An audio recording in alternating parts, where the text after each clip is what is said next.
Hello, my name is Laura Ramirez, and today I'm going to talk about something really important for us, the Colombian education system and what it involves.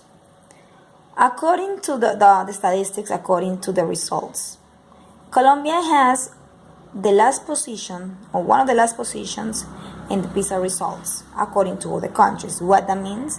That means different kind of things. That means that Colombia can make a lot of strategies, can make a lot of efforts to improve this. But this involves not only that, talking about education, talks about politics, talks about money, and that is the main cause of this problem. What the result of this? The result of this is that, for example, talking about the education system specifically, we know that the school has primary, secondary, and that means that the students, or according to the MEM, according to the minister, the education minister, the students has the specific age to go to different kind of grade. They have the specific competence. They have the specific, topics to see in different kind of subjects.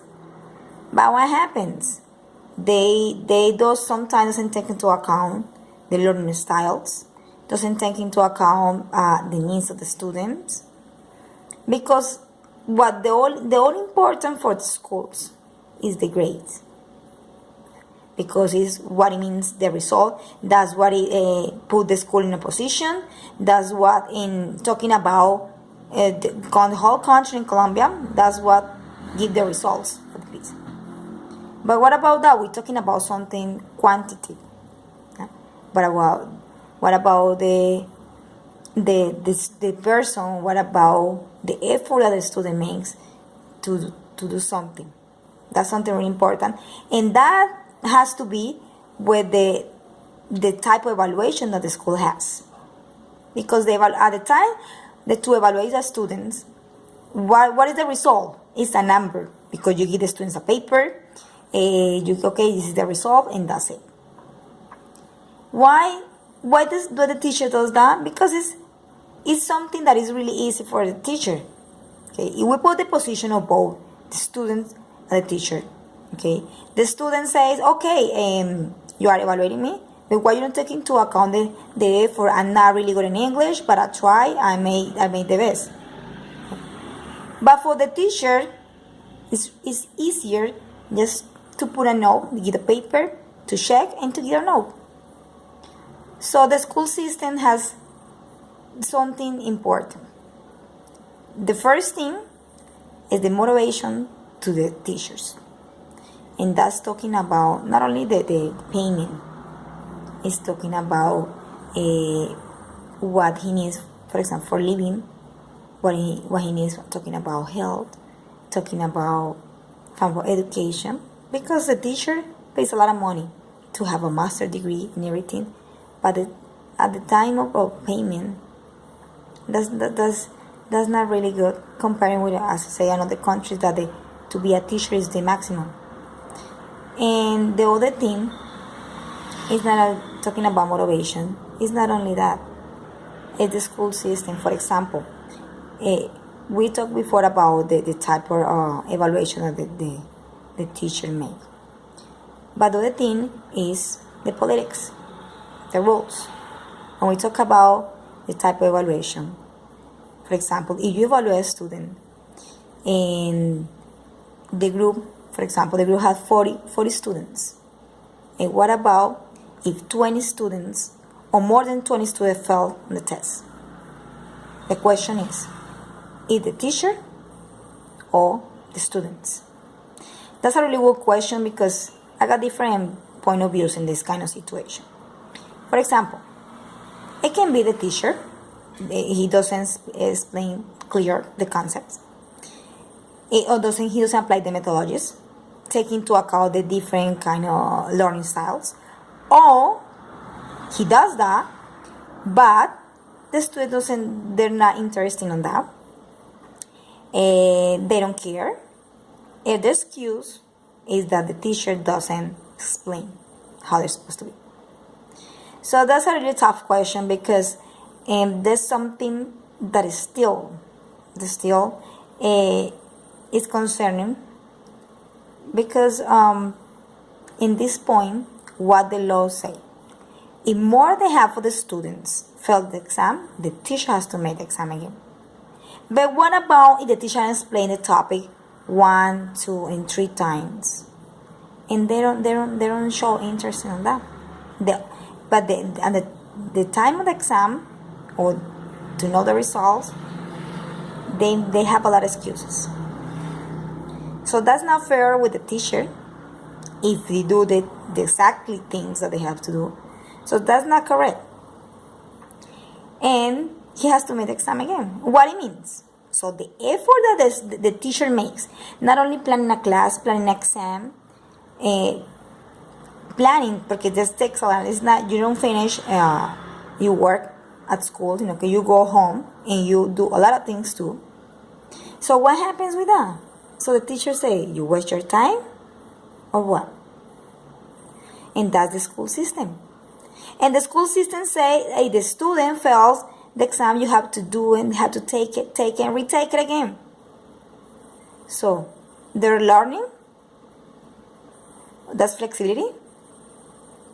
Or you're making the student lazier. So that's a really tough question about that. Talking about the different kind of models, education models too. We have to talk about something really good, that is Escuela Nueva. And this time, talking about the people that live far from the city, they go to a school multilingual. They have a different example. In one classroom, they have different kind of grades. One teacher for all of them. So the question is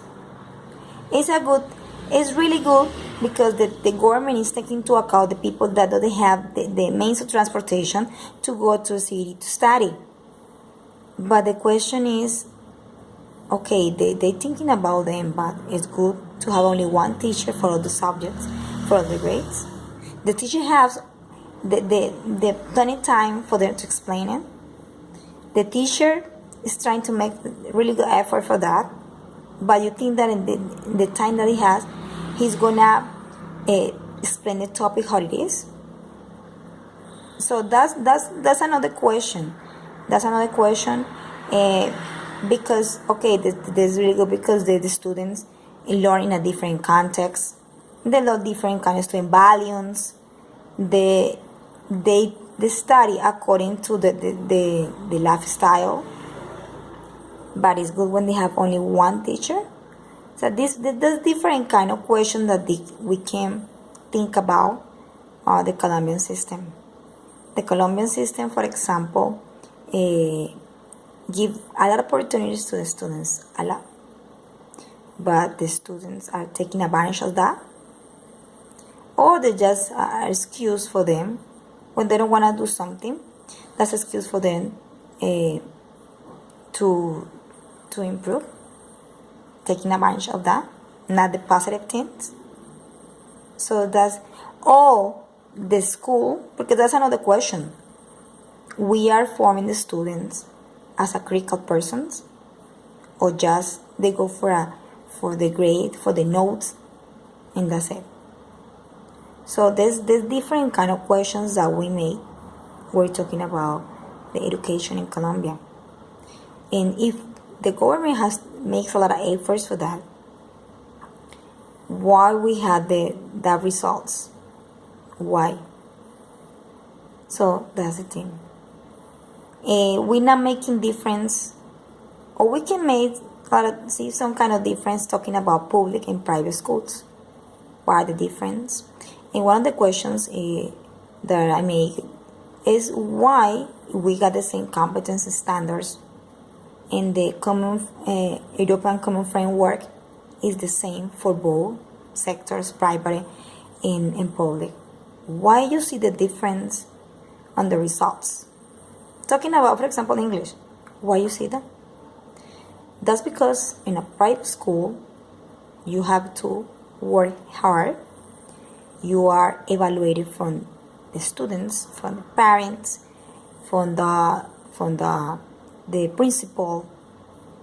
In that way, if you don't get results, you don't have your job anymore. When you work in a public school, you stay you stay there forever. That nobody can take you out from your place, and they don't care. They got everything done. And the public school is kind of different. The public school is like a personal education.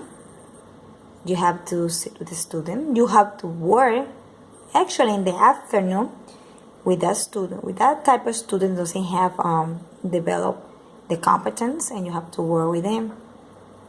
I'm not talking about in a bad way the teachers, because the system is kind of different. It's really kind of different.